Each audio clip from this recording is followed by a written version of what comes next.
grandson how to pick up cigarette butts, so that's all good. And Yeah, I think Andrew has us up live on YouTube now. We're still waiting for the mayor and council members, Shade and Waring, to join.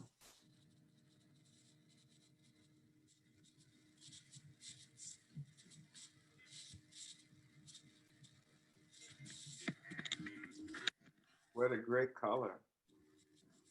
Yeah. Is that teal? It is. Nice. Thanks. I've got a teal surfboard. It's my buddies never stop making fun of me for it. I think it's great. I like the color, yeah. Sorry, my screen just went out on me. Okay. I'm still sharing my screen, yes? Yeah. Okay. Yeah.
Are we at the appointed hour here? How's everybody this afternoon? Incredible. Hi, Mayor. Hey, everybody. Good afternoon. All right. Who are we missing? I think we're just waiting on Councilmember Waring. Everyone else is on. All right. So we'll give him just another minute, I guess. Peter's got his old West Ashley picture up. And Councilmember Gregory doing well today. Incredible, I know. I think I saw Councilmember Del Chapo on the call as well.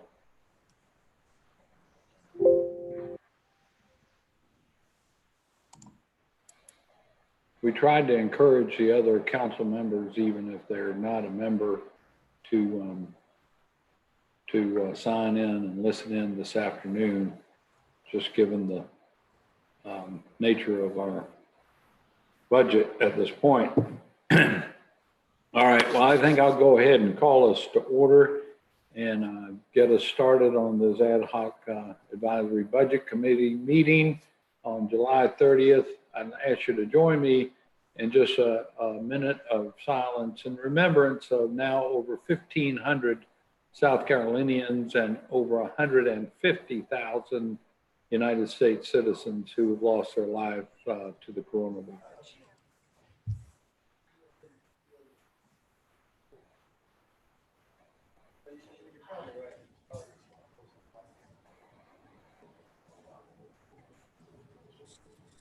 Thank you very much.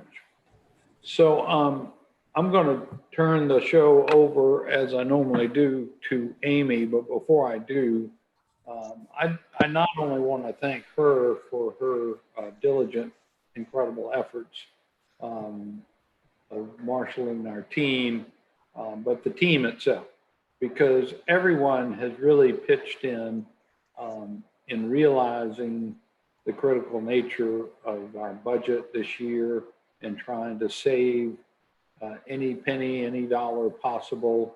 And as Amy will share with you in a few minutes, everybody has really stepped up to the plate and has done a remarkable job in trying to put best efforts, the sharpest pencil to trying to save us money given our revenue shortfall this year.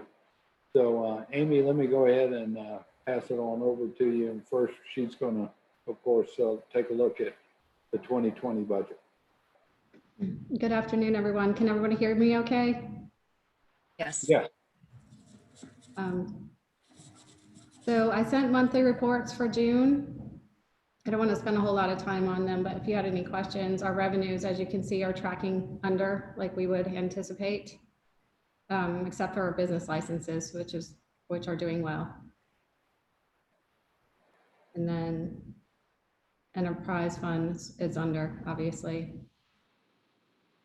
If you have questions, just stop me. And then our expenditures, we're still looking okay at this point in time for our expenditures. Pretty much everybody's under budget at this time. Everybody's below budget, Yep. right? Mhm. And then stormwater is still looking strong and healthy. I didn't put any information about them, but their revenues, total revenues are over by about 95,000 and expenditures are under by 678,000, but that's probably somewhat due to timing with projects and things like that as well. But we don't expect any loss of revenues in the stormwater fund. They seem to be fine. So Amy, this is back a slide or two, but given that we had discussion about this at council the other night, would you remark on our parking revenues and how we're looking year to date on those in particular? And I'll do that later on, Mayor, because I have slides about parking. Okay, great. Thank you.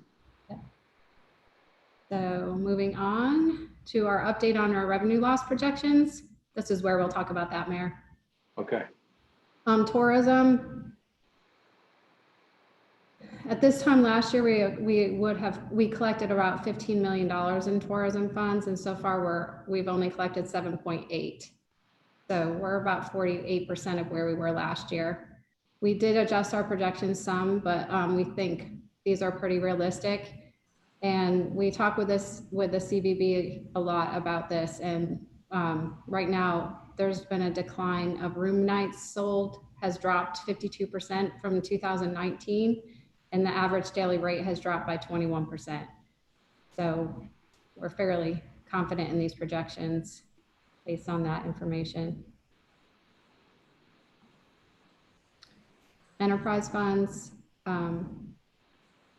We adjusted the projections for the golf course and the city market because they're obviously closed longer than we had originally anticipated. So that increased our projected loss by about $150,000. But we have noticed that the number of visitors visiting our facilities has not changed. They're staying pretty stable, even though there's been an increase in COVID cases. Parking fund. Well, we could go back a little bit to parking. We're still about $11.8 million projected loss. If that number has not really changed much at all. And I just wanted to point out, because we did have some discussions about providing free parking, just wanted to give you some information regarding the parking fund. So we pay approximately $6 million in debt on the parking garages out of this fund, and we're purchasing another garage in November, around $27 million. Debt service will probably be around 1.9 million. So that'll be $7.9 million in debt that we'll have to cover out of the parking fund. To date, we're operating at a 47% deficit. And the parking fund supports the general fund. And if this support would go away, the general fund would have to support the parking fund. And we could never raise taxes enough for us to be able to do that. I just wanted to get that information out.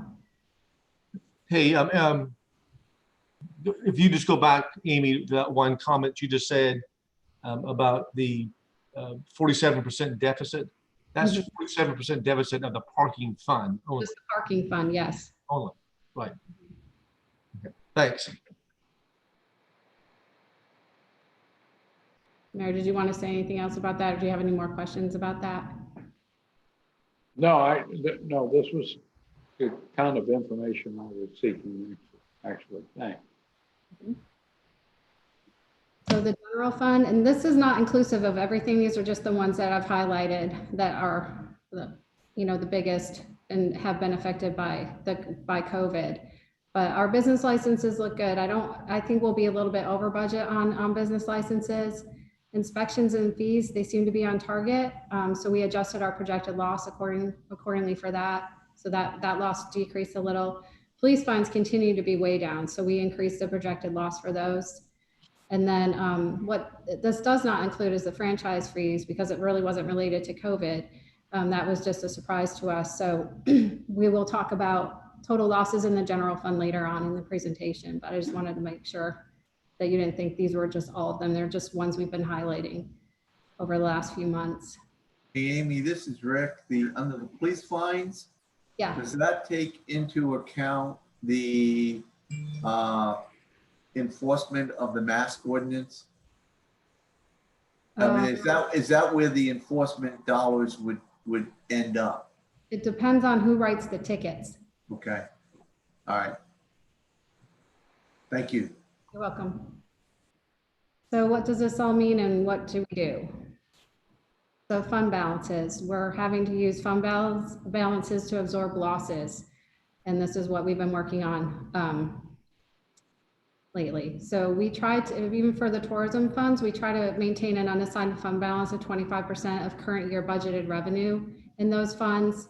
That protects us against loss of revenues should we have major events. You know, we always anticipate a tropical event.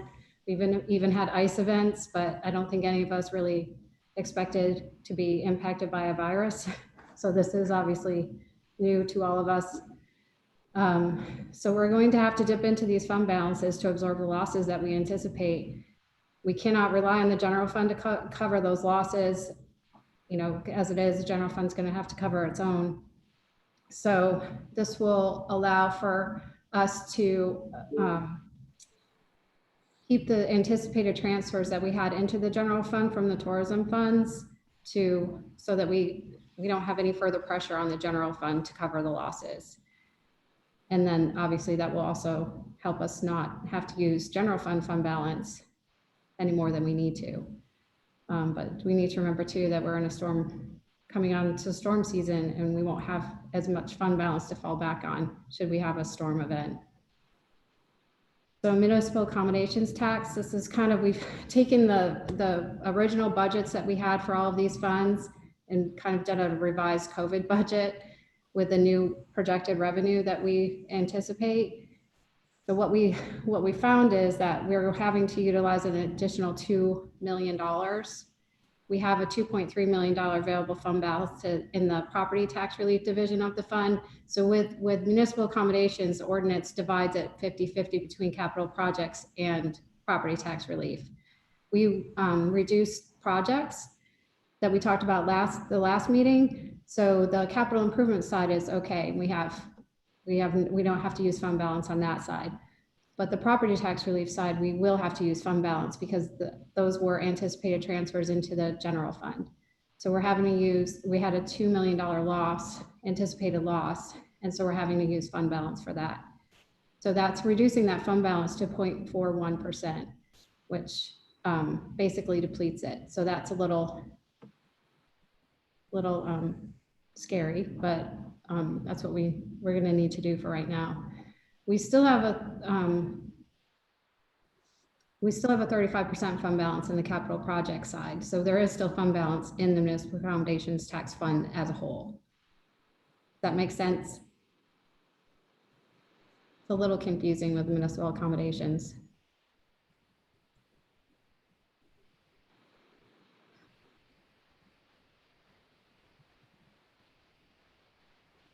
Any questions? I think we're stunned. Well, it gets worse if that makes you feel any better. Oh, good. We got to the fun part yet. Right. Good. Hospitality fee, we released $4.8 million in projects. We talked about those in the last meeting. We're needing to utilize another 2.5 of unrestricted fund balance to absorb the additional losses in that fund. The fund is still strong though. We still have a 37% fund balance in hospitality. We wanted to maintain a little bit more based on where we'll be in 2021. And then we'll have that if we need to move funds back to other projects. But for right now, hospitality is okay. Any questions on that? So, but there's no surplus to uh, uh, take out of that account to use, spread around to other places. No, there isn't. Absolutely not. But how much, when you say there's still a 37% fund balance, how many dollars does that equate to approximately? Hold on one second, I can tell you. As soon as I find it, sorry, I have 15,000 different things open. So that would leave us with about $6 million. Yeah. And if we were to utilize a portion of that, can we finagle it over to the general fund to help cover any additional general fund shortfall? Only if it was tourism related.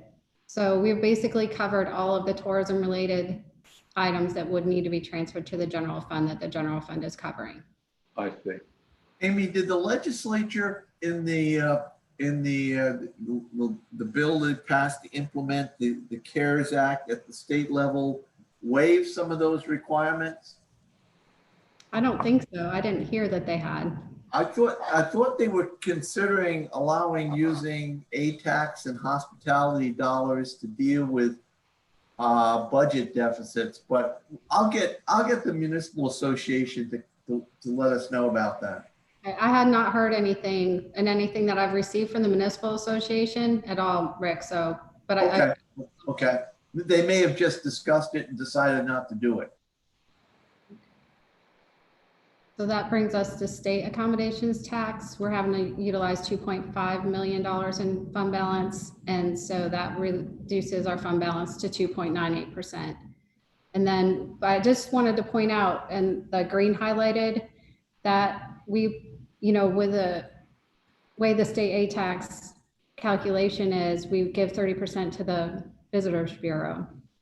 So that amount would reduce based on the fact that our revenue is reduced. But we were keeping it at the same level to help them get people back to Charleston. But we don't have to do that. I left it that way to help the Visitors Bureau help get people back in to Charleston, but we don't have to do that. I know the county's done that. They're keeping their funding level the same to the CVB. Yes. Amy, you asked us our opinion. So what would be the accepted alternative if we decided to change that percentage?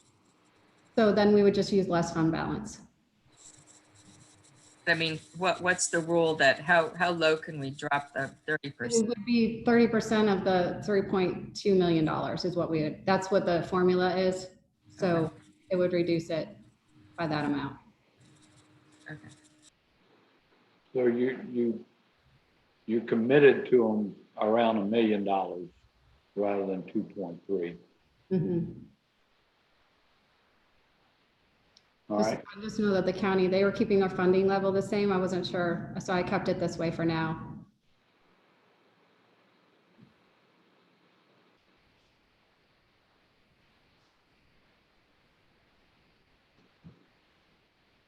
Any questions on that? When Opinions? does the money go to them, Amy? Does it go every month or quarterly? We pay them quarterly. Okay. So we've paid 2 quarters at this point? We pay them when we receive the A-tax dollars from the state. So we probably only paid them 1 quarter so far.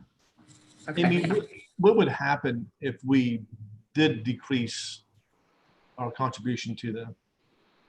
It just gives them less money to advertise and get people back into Charleston. So at some point in time, so the money that we don't use for this, Mhm. where does that savings go? How can we shift that money over to another account or? You can't. It would stay here, but we would use less fund balance is what we would do. So we'd maintain a little bit more fund balance. And that fund balance can then be used to offset other losses elsewhere or not? That would hold the fund balance into next year, because right now by doing this, we're at 2.98%. We try to keep 25%. So our next payment to them is when? I just missed what you said earlier. In the fall, we'll pay, Probably Like September, right? and then we would have one more payment after that. Yes. That would be due like in December. Yeah, it wouldn't go until the following year in 2021. Do we have the ability to see their line item budget, Amy, so that we know, if they're getting less money, what are they cutting out? Are they changing their advertising strategy that we contribute to? It seems like programmatically, we probably should know they're up to. We get financial statements from them every year, but I don't know that we get their budgets. Would that be a conversation you could have, Mr. Mayor? Trying to stay in sync with CVB, but well, and I think it would be really helpful to just appreciate what their uses of the funds are, and they've changed their strategies for advertising. For advertising to get people back into Charleston. That's what all the municipalities, that's what they use it for. I mean, but how is that working? And, we could have a more intelligent conversation if it would give I us know that they do kind a of. great job of getting people back in here after hurricanes, so I'm hoping that they can do the same thing for this. So Amy, it seems to me, if the answer is the same to the other hospitality fund as this, and Peter kind of asked it already, but directly, if we were to save $500,000, for example, by going more strictly by the 30% rule, is there any way to get that over to the general fund to help cover our losses there? No. Especially with state aid tax, it's a little, we already transfer money into the general fund because there's a part of the calculation is sending it to the general fund as well. So some does go to it. And to follow up on that, Amy, and to follow up on what Rick was asking earlier, unless the state passes some kind of statute that loosens this money up for other purposes, it's just going to sit there and roll over into another year, whatever we don't spend. And unless we can somehow transfer that to help cover some of the shortfalls, it just doesn't make any other sense to not give it to them because, like you said earlier, we need people in Charleston, and we got a hurricane that we're going to be looking down the barrel of pretty soon this fall, and we want people to come back after the hurricane. So we got to be really smart with how we handle this money. We don't want to shoot ourselves in the foot with it, not spending it. Yeah, there's that chicken and eggs thing. Chicken and egg. Yeah. And thank you, Mr. Mayor. When it comes to putting together a strategy, how we snap back, so to speak, we don't have that. In other words, the city doesn't have that. I mean, the component that does that and has done it very well is the CVB. I think, Amy, when it comes to local option sales tax, the lost revenue, I know you probably haven't gotten to that yet, but we probably have more flexibility to move some of that than we do. We don't? No, because we give that back. Local option. That's my point. In other words, we do give that back. Right. A lot of cities don't give back to the degree that we do. And I'm thinking in an unusual year that we're in right now, maybe that's the hard decision we have to make on what percentage that we give back or don't give back to keep to go towards our general fund versus stop the marketing strategy or reduce the marketing strategy to try to get people back in here prayerfully when there is a vaccine available.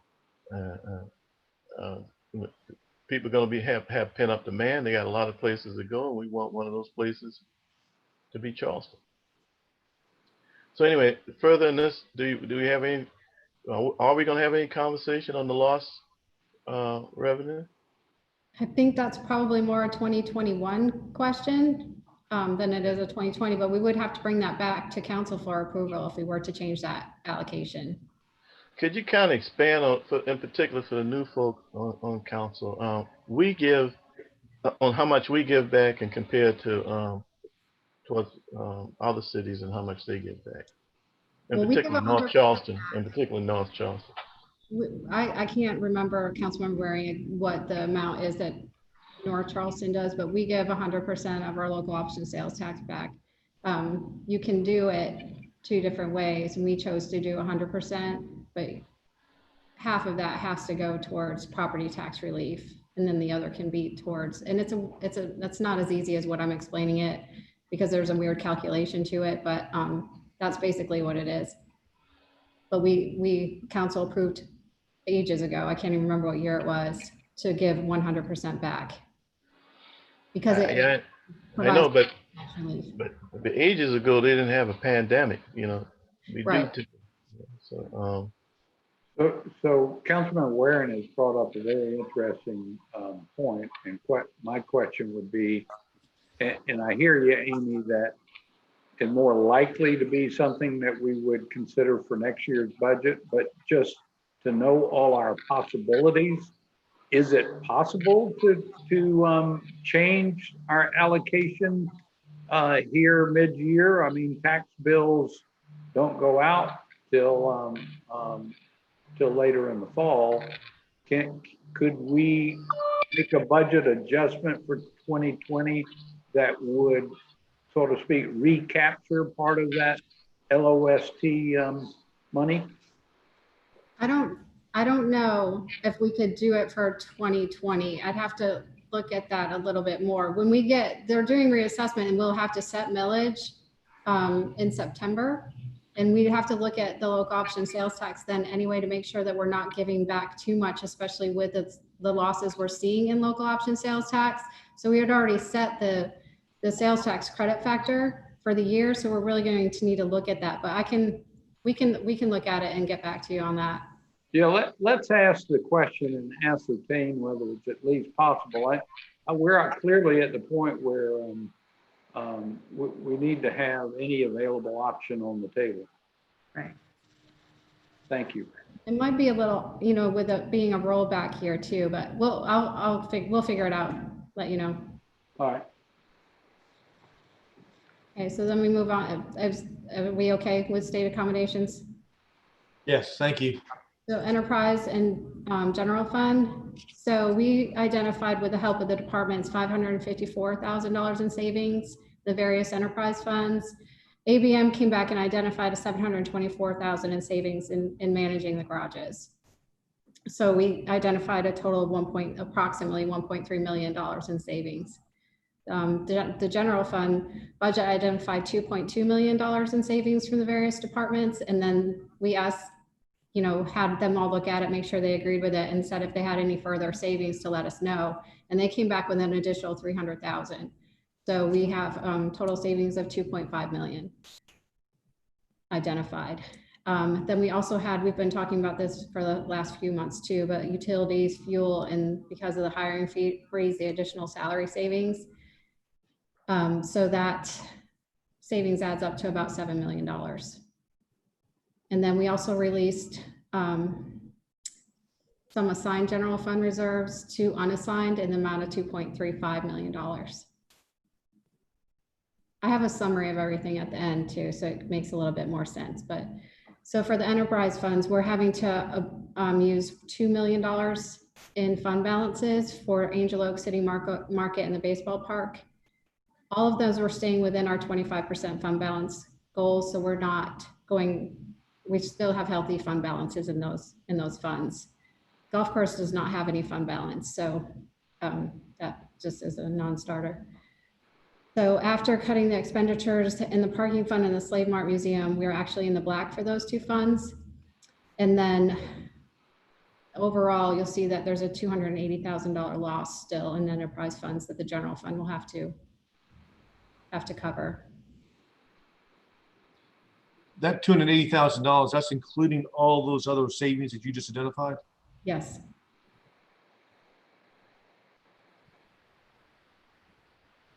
And I'll point out that normally the enterprise funds contribute money to our general fund. So the fact that instead of being on the plus side and bringing us money, you know, we've got a $280,000 shortfall.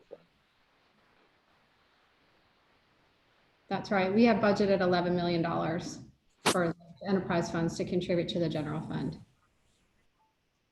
So the general fund, we moved that 2.35 million in assigned fund balance to unassigned fund balance. And then we identified the $9.5 million in savings. And that still leaves the general fund with a $7.9 million deficit.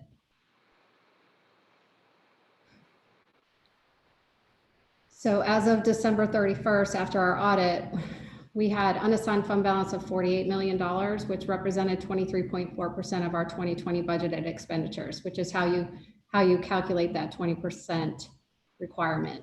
Is based on your budgeted expenditures. If you remember, I put a little bit extra away. That's why we're at 23.4%, just knowing what we're going through now. So based on the deficits in the general fund and the enterprise fund, we would need to utilize $8.26 million of fund balance to balance the budget as it looks today anyway. And that would reduce our percentage of fund balance to 19.39%. So we're still pretty close to the 20%, but still below it. It could affect our bond rating. I had a call with our financial advisors this morning to kind of talk through all of this. And Moody's is always the hardest, right? So it could affect it. We probably look more favorable with S&P, but they won't just look at, I feel like 19.39% is still pretty good considering what we're going through to maintain that amount, that it might not affect us, but they'll look at the overall economic conditions of the city as well, what's going on in our tourism industry and how we plan to weather through this. So that's why we still need to be incredibly frugal in 2021 to make sure that we keep our strong financial position. And I'm also saying this is a one-time deal. We can't continue to dip into fund balance.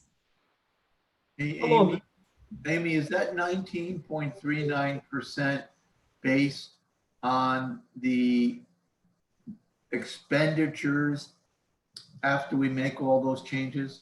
No, that's our original 2020 expenditure. So if we were to amend our budget at some point to reflect all of these changes, then it would bring us closer.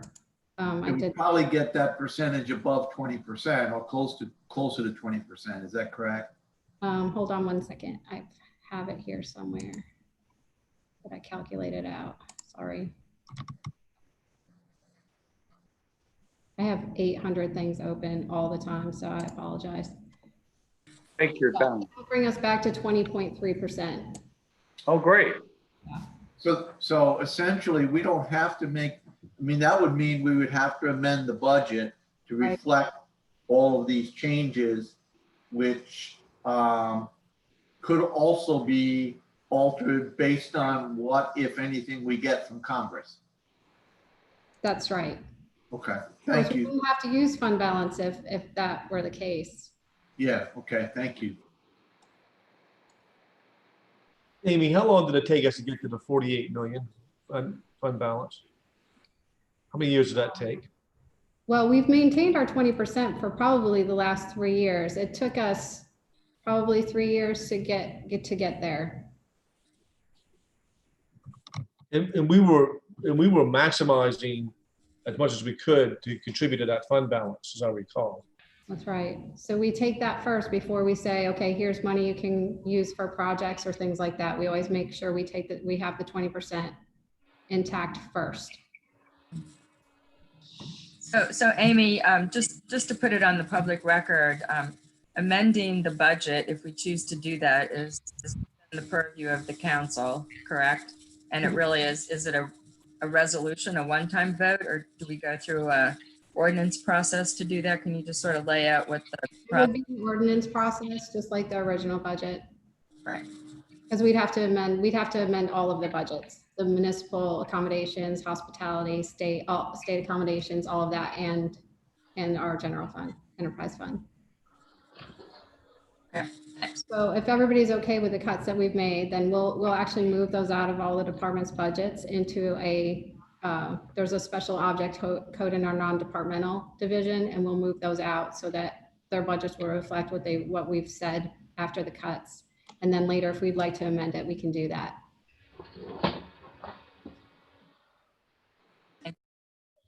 Amy, Mhm. this fund balance at 48 million represents how many months operating costs? 2 months? 4 months? Mhm. I couldn't hear you. Yes, 3.5 to 4 months, yes. Okay, all right, thank you. Welcome.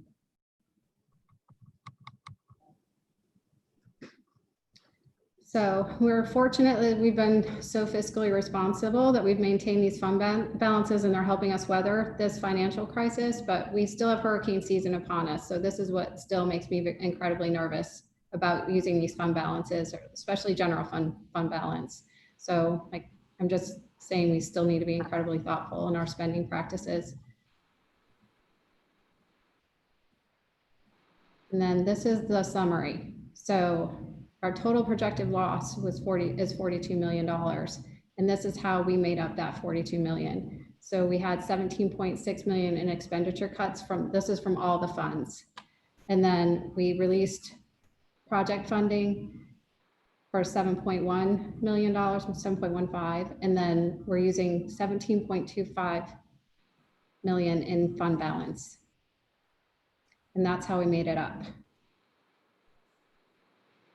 It's a miracle. It's really. I have 16 elephants sitting on my chest, so I'm not feeling. Amy, I've got it. Yeah. I've got a question. Does this mean we don't have to move forward with the furloughs that we had discussed at prior meetings? So none of this includes a furlough. So if we were to do a furlough, what it would do is just reduce the amount of a general fund balance we would utilize.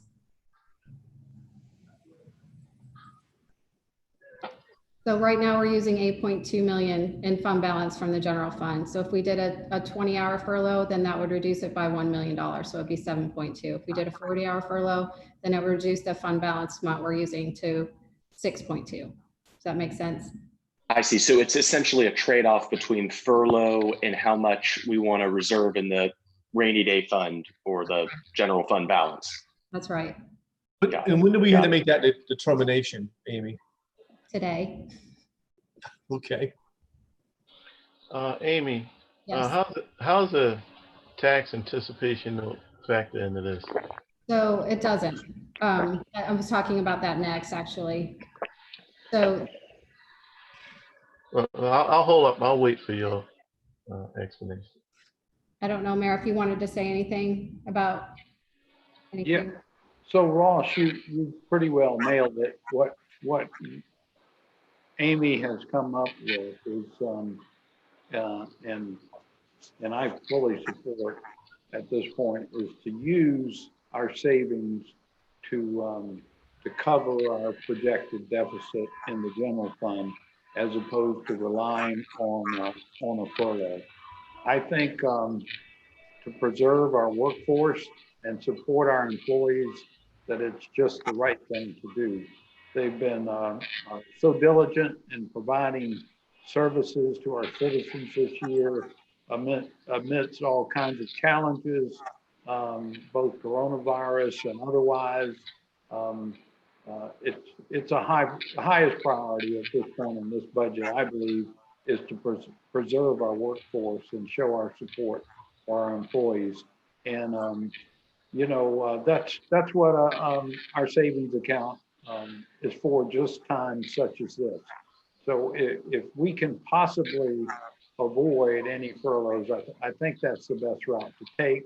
I'm not counting on a dime from the federal government at this point. I got to tell you, I've been hopeful over the last up and down, but I'd love to have it, but we're not counting on it anymore. This is without any support from the federal government. I hope we get some. I think we deserve it. We've all talked about it. We've all been lobbying for it. And if we do get some support from them at the end of the day, you know, it would mean that much less of our savings that we'd have to dip into to balance things. But at this point, even if we don't get a penny from them, I believe the best course is to utilize the reserve for what it was intended and keep our workforce intact. You're here, Mayor. I totally agree with you. Councilmember Shade. Yes, man, I don't want to see any furloughs for our employees. I mean, we've gone through a riot, a lot of protests, particularly our first responders have been out there on the front lines of all of that. They've done a yeoman's work with all that. And our employees, I'm not discounting anybody at all. I mean, just to look what Amy has done and shown us the hard work her department has done going through this budget. They put in extra hours to get to this point. I don't want to see anybody furloughed at all. I think that we've gone through a tough 2020 for the first 6+ months of this year. And we're right. I mean, I think what's going to happen, and Amy's been said this several times, we're coming along into a storm season. There's something brewing off our coast. God knows how that's going to affect us this weekend, or early part of next week. But this is just the first salvo of potential storms. This is July. We haven't hit September yet. So we're going to be needing those same folks again to rally to the when we need them to rally to protect our citizens, to help us recover from storms. So I think if we can avoid any furloughs whatsoever, I'm in full support of that. So it's really been a remarkable, as you said a minute ago, almost maybe a miraculous effort by budget and finance to even get us to this point. But I gotta add, Councilmember Waring, I stated before you came online that really everybody on the team has played a part in watching and cutting their budgets. You saw the budget and finance identified certain items that could be saved this year, and the departments all came back with even additional savings that and everyone had been hoping to get some new employees. We've had the freeze. Folks have been working hard and all chipping in to make these numbers possible. Now that being said, I'm really tantalized by the thought that maybe we could use some LOST funding to help make up part of this difference too, but we'll find out what the jury says about that. Councilmember Waring, did you want to add some comments? Yeah, I did. Thank you, Mr. Mayor. I agree with everything that's been said by everybody. And again, Amy, I'm surprised your hair doesn't look like mine after doing all of this. Or more like mine. Yeah, oh, that's right. That's right. But when you go back to the furloughs, when you say a 20-hour furlough saves $1 million, is that 20 hours for 1 week, or 20 hours a week for, 1 week out of the year, or what are you talking about? That's like 2.5 days, right? Uh-huh. Half a week. Yeah, half a week. For each Instead of employee. 40 hours. So 40 hours would be a full work week, and that would be $2 million. 20 hours is half a week. I got you. Okay. Got it? Yeah. Actually, this is good work. Remember our last call, we had $38 million and we were pulling our hair out. Didn't know where it was going to come from. Back to the, well, anyway, you're getting ready. What comes next after this summer? Just the Q&A or something Cash else? flow. Okay. Well, let me wait until after that.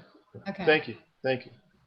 So the tax anticipation note, we sent the RFP out today to probably approximately 35 banks, but with the size of the borrowing, we're expecting probably that only the larger national banks and maybe some regional banks will respond, and we'll have to take the lowest bidder. We expect around a 0.75% interest rate. And just the one thing I didn't mention before was that state law actually requires us to pay it back within 90 days of the due date of taxes. So that would be April 15th. But like I said, we want to pay it back as soon as possible to save interest. And then just talking about the 2021 budget, we'll have to cut to make up for that, because otherwise we're going to get into a cycle where we're continuing to have to get tax anticipation notes to get us through the end of the year. So I don't expect that we're going to need, you approved up to $40 million. I don't expect that that's what we'll need. I'm hoping for maybe 2025, but we're still watching cash flow. But we'll wait for the bids to come back, and then I'll let you know probably early September where we are with that. Does that answer your question? Probably not. And what does that mean again, Amy, in total dollars? What's the amount we can borrow against that? I'm sorry, say that again? The amount that we can borrow. We approved 40 million. Yeah. 40 million. 40, okay. Council approved up to 40 million. Up to 40 million. To give us the Okay. flexibility to see where we are, what we'll need. And that's when we're anticipating a $40 million shortfall. Yeah, we got to remember fund balance isn't cash either. So looking at where we are in terms of, what money we're bringing in versus expenses going out, we have a shortfall there for the end of the year. And that's why we're having to borrow the money until we get our property taxes in. But you don't expect it to be as close to 40 as you originally did. You think it's No. Mm-mm. Yeah, Amy, I meant to ask you about that. Originally, I remember we had an estimate of $41 million overall shortfall, and then it went down to 37, and now you're back up to 42. But Mayor, that's only because I didn't have all of the general fund line items in there. I was just highlighting certain ones, so I understand where that would be confusing, but that's including everything with franchise fees and everything else. I got you. Even under budget. Understood. Thank you. Mm-hmm. Amy, Yes.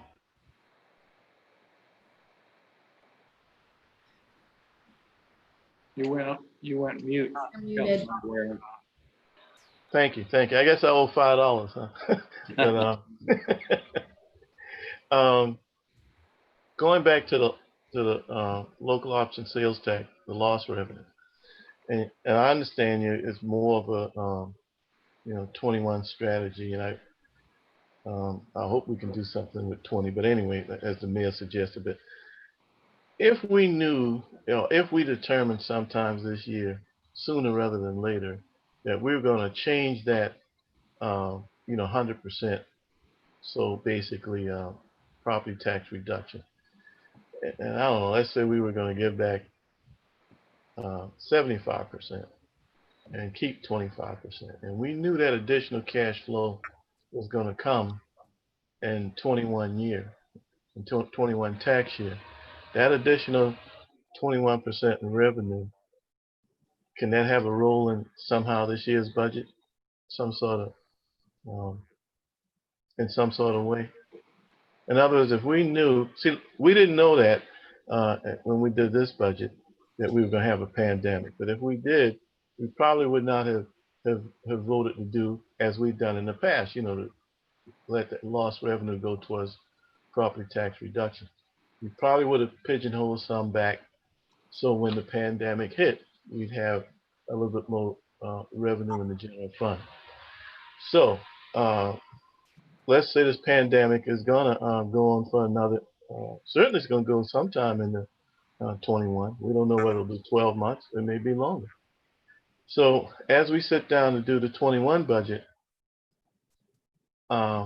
realizing that we're in a pandemic, we got, hypothetically, if we were to vote to reduce that amount of give back so we can retain some in the budget, if we knew that, what that percentage of retainage was going to be, and we would be getting that money, when property taxes are paid in 21, is there any strategy we can use to employ that in our needs now? In other words, we borrow the money, when the additional money, 25% came in, we pay that off. So I think I understand what you're saying. So if we did that, then that would be that would almost be like a property tax increase, right? So we would have additional revenues. So it would just reduce the amount that we would have to cut to make up for the tax anticipation note and if you'll see in the next slides, the anticipated revenue losses that we're seeing. So it would help us in 21 and what we've had to do in 20 to make up for the losses in 20 that we're going to have to make up for in 21. Does that make sense? Yeah, it does. It does. Okay. All right. Any other questions on this? Okay. So just moving on to 21. We've received all the department budgets and are going through them now, and we'll have them for you in the August meeting where we can start talking about all the departmental budgets. I pushed the meeting back 1 week because of the HR committee meeting. I think I sent out that meeting request, so you know. But for very preliminary revenues look kind of bleak. We're projecting 9.6 million decrease in business license fees and 9.3 million in building permits. Franchise fees, we're expecting another $1.3 million less than this year. So right now it's looking like we're about $12.3 million down in revenues from 20 to 21. Down from our original 2020 budget, you mean? Yes. Yeah.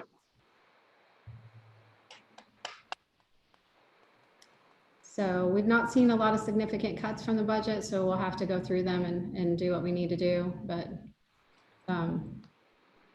you'll see when we start going through all the budgets with you, and then have the meetings with the department heads in September.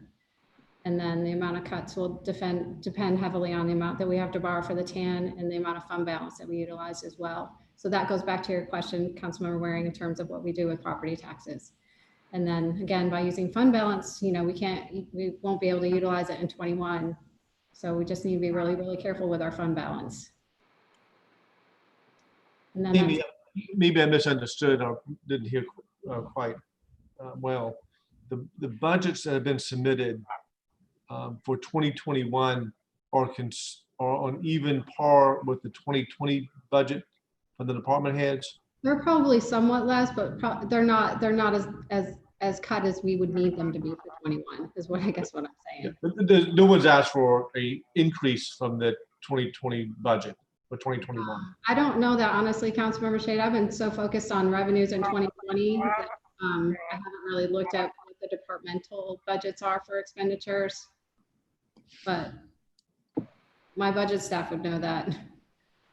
Okay. I can let you know for sure.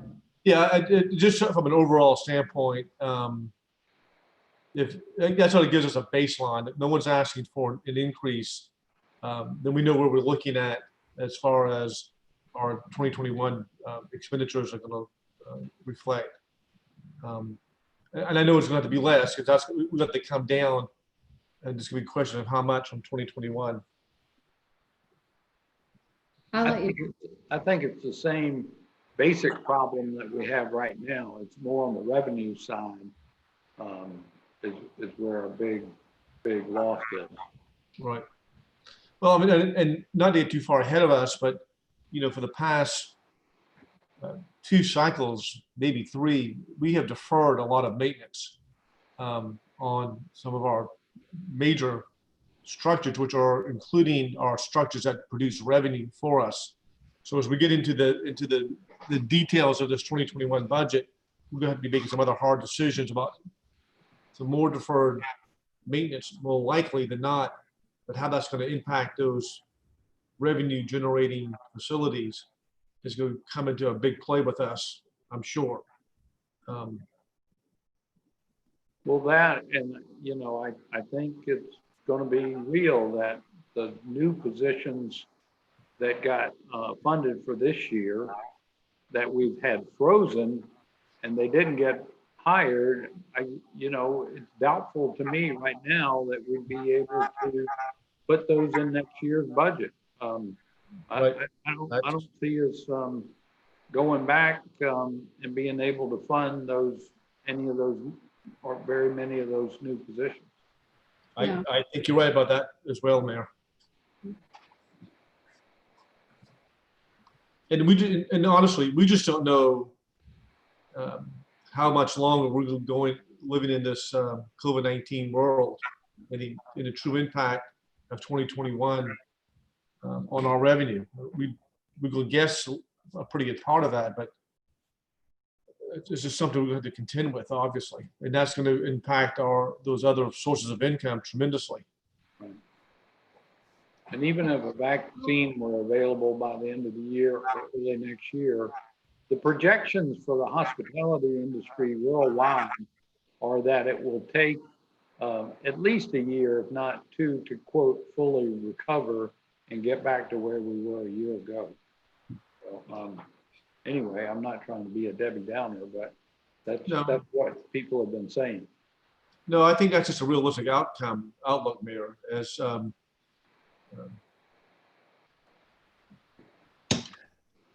We need to get creative with new revenue sources and really, really get creative. I think there's some opportunities out there, and we can maybe talk about them offline. Yeah. Yep. Great job, Amy. Thank you. As always. Do you have Excellent work. questions at all? What- I'm always the bearer of great news, so. So let me ask this question, Amy. If we're going to restate 2020 budget and bring it back to council, what would be your recommendation time-wise? Is August too soon? Do we wait till we're going to need 3 rate readings? Do we try to bring this in September? What is your judgment on that? I don't know, you know, part of me says go ahead and let's do it now, and then there's part of me that thinks maybe we should wait a month and see where we are a little bit more, but that's probably more the elephant sitting on my chest talking than anything else. So we could do it either way. Maybe September would be a better month to bring it, since we just have one meeting in August. Right. And Amy, how much does the, whatever Congress might do influence that decision? Well, it would influence it a lot, actually, because depending on when we would receive the money though, too. So. Yeah, I mean, everything, I mean, I talked to a bunch of people today. I mean, I think the earliest Congress, unless, the big unknown is the president, what he will do. But it does not look like the House and Senate are going to get together and do anything this week, other than maybe extend unemployment benefits to some degree. And the advice I'm getting is that they're going to be working it out over the month of August and possibly packaging everything together with all the appropriations bills in September. The counsel I'm getting also is that whatever cities will get, they will get it within 30 days of whatever is enacted. So that means we'll probably get something in October, or probably in October. So whatever we get would go right back to fund balance. Go right back to fund balance. Mhm. That's an easy change to make. Right. So the cuts that we've made would still stay the same, depending on, you know, and it would just go back to fund balance. Right. You know, unless we got it closer to the House bill of $38 million. Right. But then we could also, you know, if we're getting a tan, that would also help with that as well. Yeah, okay. Absolutely. Well, Councilmember Jackson? Thank you. I was just going to suggest that maybe we could, you know, at least start out on amending the, we have to give it first reading. So we could think about having that in August. So it's teed up for, you know, giving it second and third reading in September. And then if the good news is we won't have to amend the budget, or we could always say yes in August and vote it down in September. I think that it would send a really wise message to our citizens, as well as the staff, that we're dedicated to not have furloughs, but we also are dedicated to taking advantage of their really thoughtful sharpening of their pencils for the. So that was just my thought. Why not start it in August? Yeah, I mean, the only, and this gets to strategizing. I mean, are we in a better position with Congress showing them that we're really struggling to balance our budget rather than telling them that we found a way to balance it? And that's a That's a decision. Good That's a point. Good decision point. you all have to make as the elected officials. Yeah, that's a good point. Yeah, I'm aware. Actually, I think Rick kind of touched on it. I really think we ought to get through August. I mean, this is a national crisis. We got to see what the federal government's going to do. And if we have to ramp it up, Mr. Mayor, in September, we get a first reading, and if we needed to have emergency meetings, to do a second and third reading, we could do that to expedite it. So Amy, maybe you get you a little bit more time to look at it, and then prayerfully, those men and women up in Washington get something done, because something's going to get done. It's a matter of whether the local component is going to be in there or not. So That's right. Remember too, that we always have those advertising requirements, and so it would be hard to get it in August anyway, really with the requirements we have. So I Well, think. let's just shoot for the first reading and the first meeting of September. And then we could do second and third on the second meeting, and we'd have it covered by the end of September. right. That makes sense. Makes sense. Thank you. Okay. And you might need a little time still to work on all the numbers, I mean, when's the last time you had such a major rewrite of an annual budget? This is unprecedented, right? It is, never. Never. Do we need a motion to move this forward? No, I don't think so. I think we have consensus, kind of how this committee works. If anyone disagrees, let me know.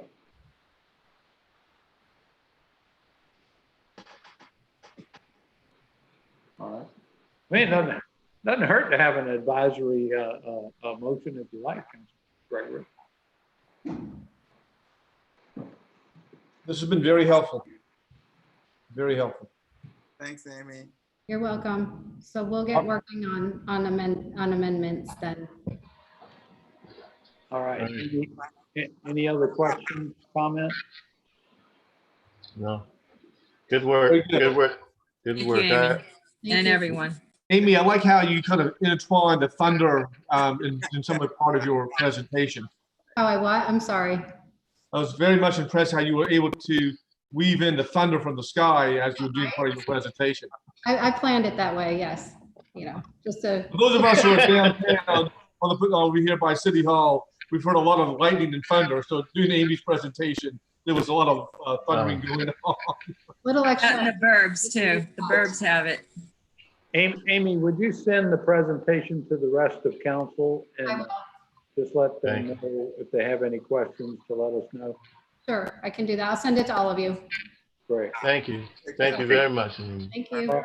All right, Thanks, everybody. Talk to you soon. Stay Thank you. safe. Thank you. Thank you.